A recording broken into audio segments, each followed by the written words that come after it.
En el instante en que Sarah Mitchell entró a mi oficina aquella mañana de martes, supe que algo no estaba bien. Mi jefa, normalmente impecable, firme, de esas personas que parecen hechas de acero, tenía los ojos enrojecidos y apretaba un pañuelo entre los dedos.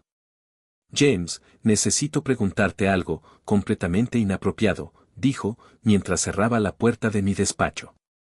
Lo que vino después cambió nuestras vidas para siempre. Si esta historia te está atrapando, deja tu me gusta y suscríbete al canal para más relatos emocionales que te llegan directo al corazón. Tu apoyo lo es todo. Jamás imaginé que mi vida daría un giro tan dramático a los 42. Ya era bastante difícil ser padre soltero de Lily, mi hija de 10 años, después de perder a mi esposa por cáncer 3 años atrás. Vivíamos a base de rutinas, de intentos de normalidad, de pequeños actos de resistencia diaria.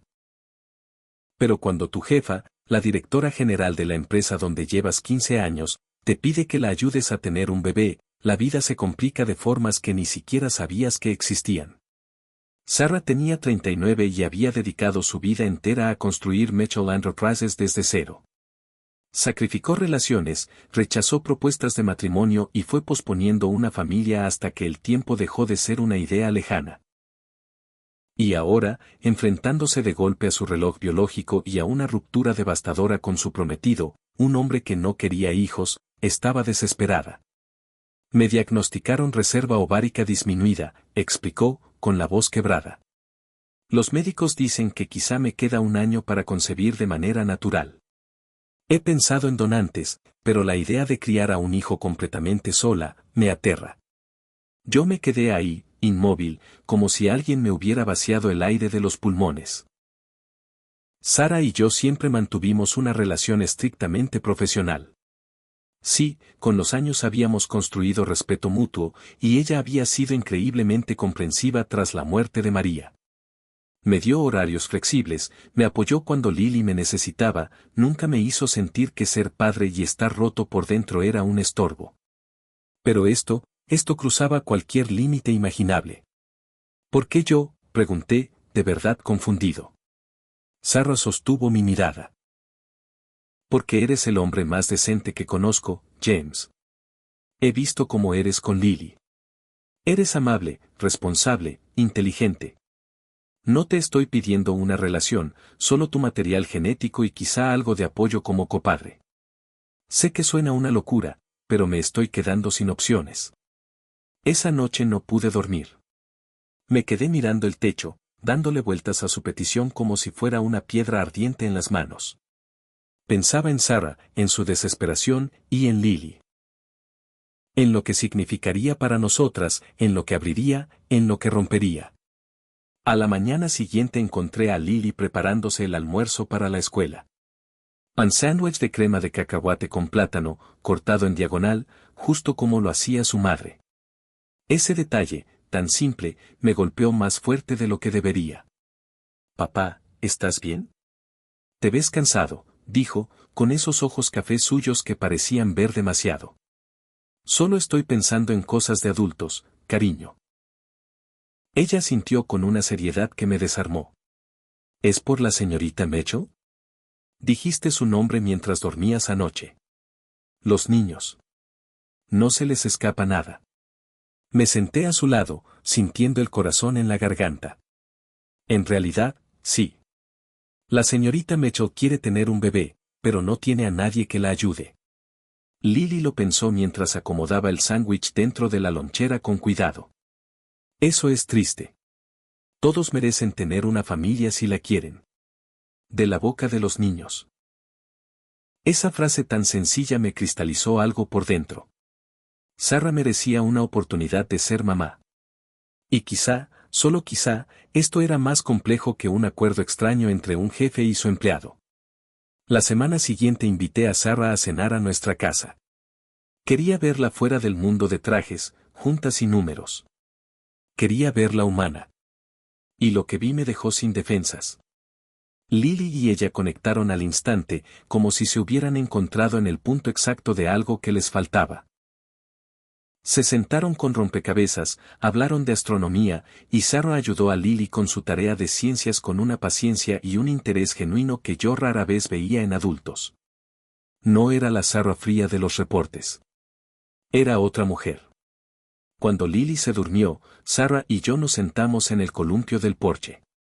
La noche estaba quieta, y en ese silencio cabían demasiadas preguntas. He estado pensando en tu solicitud, dije en voz baja. Ella casi no respiraba. Y creo que tenemos que hablar de cómo se vería esto de verdad.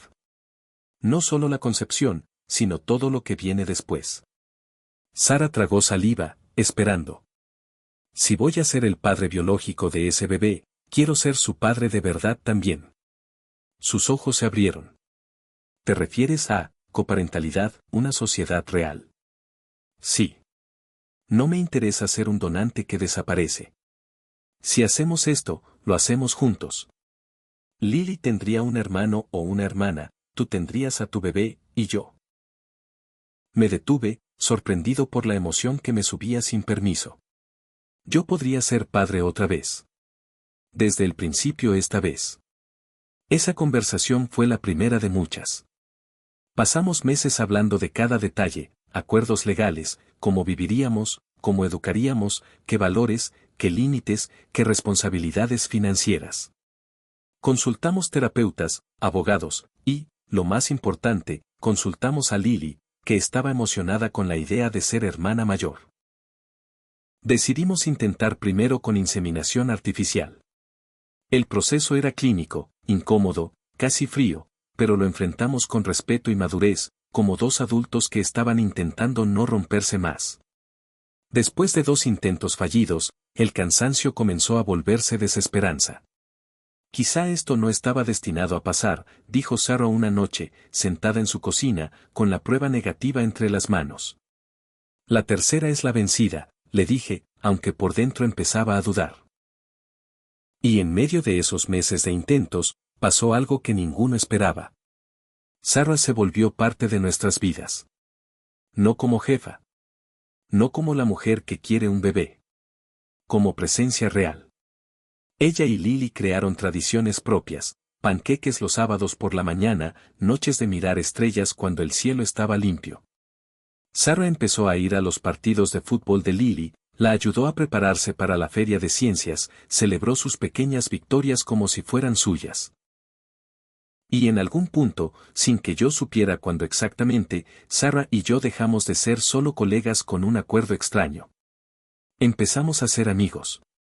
La noche en que supimos que el tercer intento también había fallado, Sarah se quebró por completo. Se dobló sobre sí misma, como si la tristeza le pesara en los huesos.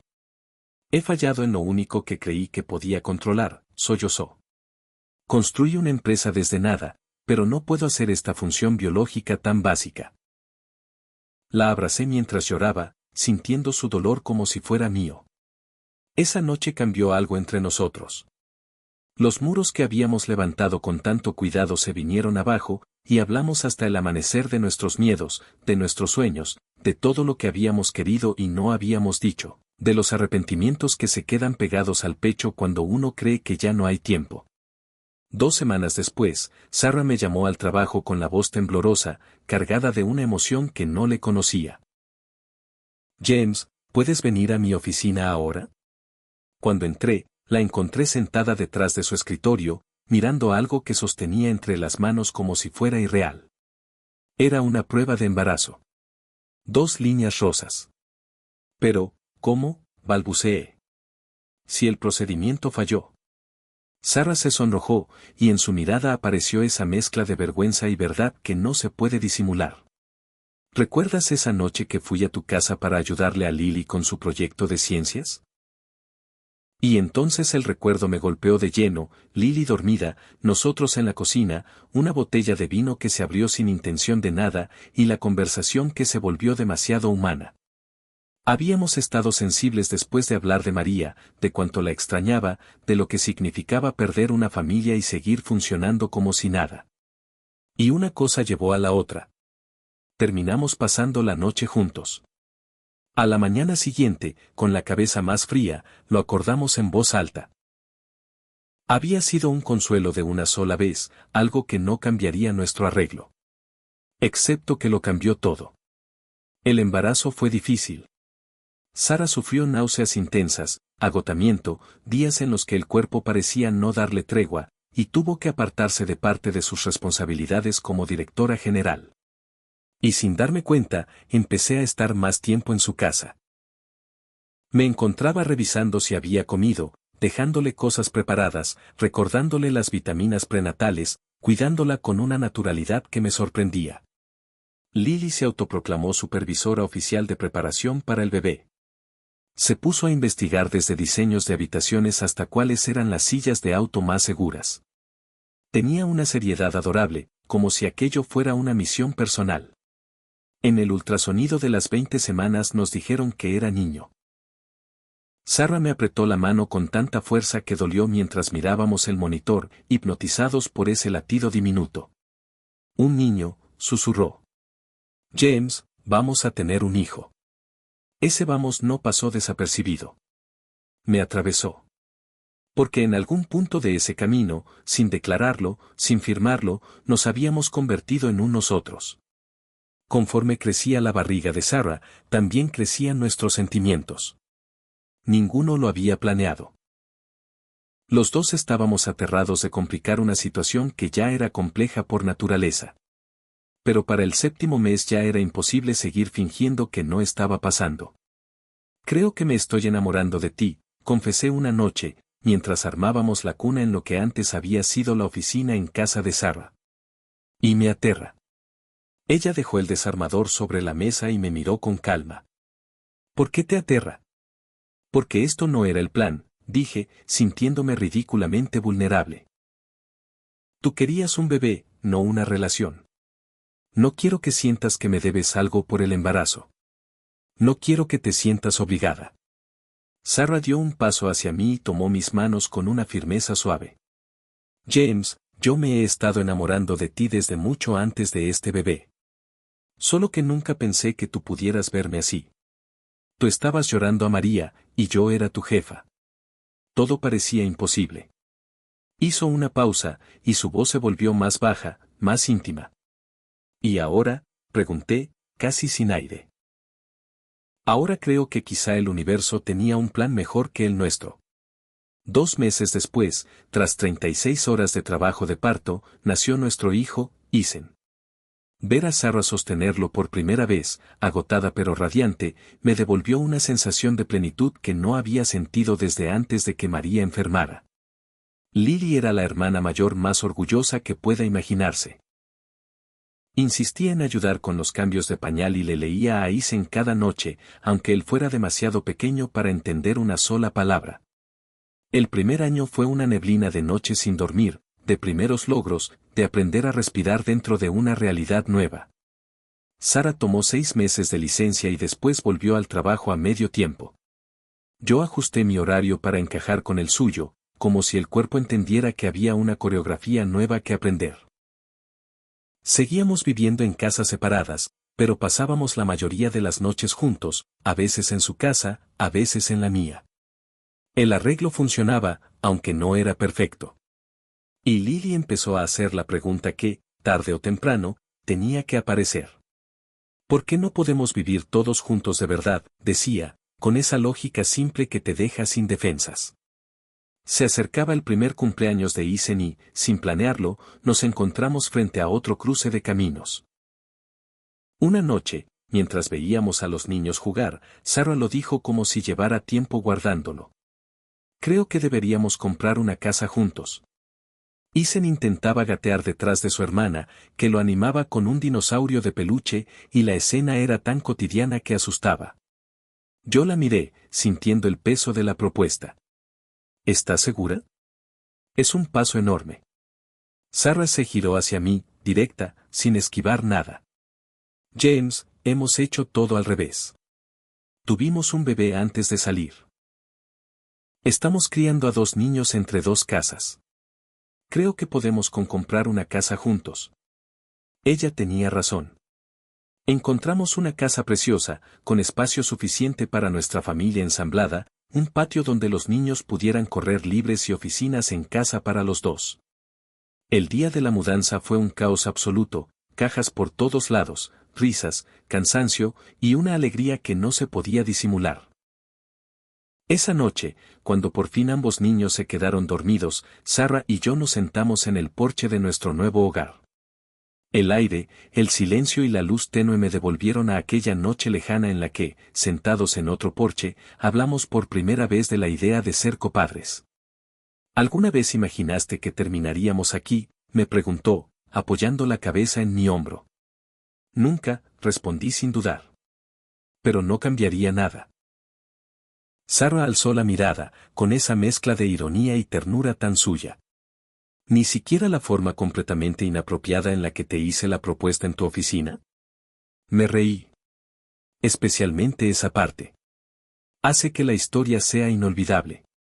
En el segundo cumpleaños de Isen, con los dos niños participando como si fuera el evento más importante del mundo, le propuse matrimonio a Sarah en el jardín trasero. No llegué ni a terminar la pregunta. Dijo que sí antes de que pudiera respirar. Nos casamos 6 meses después, en una ceremonia pequeña y sencilla. Lily fue la dama de honor, orgullosa y emocionada, y Isen llevó los anillos con mucha ayuda de mi hermano y una sonrisa que se robó todas las miradas. La vida no se volvió perfecta de la noche a la mañana. Seguimos enfrentando desafíos, equilibrar carreras y familia, acompañar a Lily en la adolescencia, asegurarnos de que Isen nunca se sintiera distinto por nuestro comienzo poco convencional. Sarah y yo discutimos a veces sobre cómo educar, tuvimos dudas, miedos y momentos de cansancio. Pero cada noche, al mirar a nuestra familia, a Lily convirtiéndose en una joven compasiva, a Isen con su mente curiosa y su risa contagiosa, y a Sarah, que ya no era solo mi esposa sino mi compañera en todo sentido, me maravillaba pensar que todo había comenzado con una petición desesperada. 5 años después de aquel día decisivo en mi oficina, Sarah y yo volvimos a sentarnos en ese mismo edificio. Pero ahora lo hacíamos como socios, en los negocios y en la vida. Mitchell Reynolds Enterprises había crecido, con un enfoque claro en políticas familiares y equilibrio entre trabajo y hogar. ¿Alguna vez te arrepientes de haberme pedido ayuda para tener un bebé?, le pregunté mientras revisábamos informes. Sarah sonrió, con esa sonrisa que todavía me hacía perder el ritmo. Solo de no habértelo pedido antes. A veces, las preguntas más inapropiadas conducen a las respuestas más correctas. A veces, las familias se forman de las maneras más inesperadas. Y a veces, justo cuando crees que tu historia ya está escrita, la vida te pone una página en blanco y te dice, todavía hay más. Si esta historia te tocó el corazón, no olvides apoyarla y compartirla con alguien que necesite recordar que la familia puede tomar muchas formas, y que, en ocasiones, los caminos más hermosos comienzan con el valor de pedir aquello que de verdad se desea.